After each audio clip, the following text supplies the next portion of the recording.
Good morning everyone. মোৰ YouTube চেনেললৈ আপোনালোক সকলোকে স্বাগতম জনাইছোঁ আৰু আশা কৰোঁ আপোনালোক সকলো ভালে আছে। আৰু ৰাতিপুৱাই মই এনেদৰে ওলাই ৰেডি হৈ লৈছোঁ। আজি আমাৰ ঘৰত সকাম আছে আৰু আপোনালোকক সকলোকে দেখুৱাই যাম আৰু আপোনালোকে ভিডিঅ'টো শেষলৈকে চাই থাকিব আৰু কি কৰা হয়। জুইশালত বহি লৈ ইডলি অলপ বনাই লৈছোঁ ভকতক চাহ দিবলৈ। আৰু জুইশালৰ অৱস্থা বৰ ঠিক নহয়।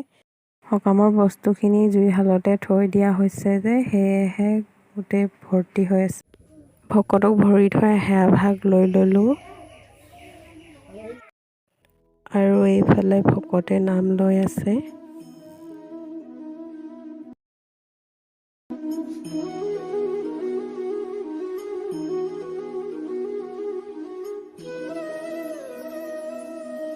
আৰু এইফালে আমাৰ পেহীহঁতে বৰমা আইতা সকলোৱে মিলি শাক কুটি আছে সকামলৈ বুলি।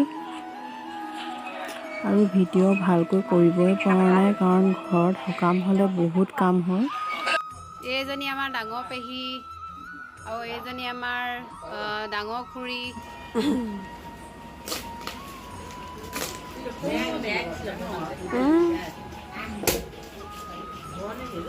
পেহী মাজু পেহী আৰু এইফালে আমাৰ এওঁ।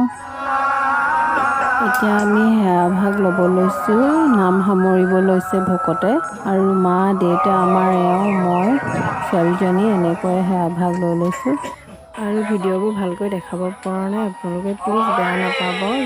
আৰু যিসকলে নতুন মোৰ ভিডিঅ'টো চাই আছে প্লিজ আপোনালোকে ছাবস্ক্ৰাইব কৰি থৈ যাব। আৰু আজিলৈ ইমানতে সামৰিছোঁ। Bye bye.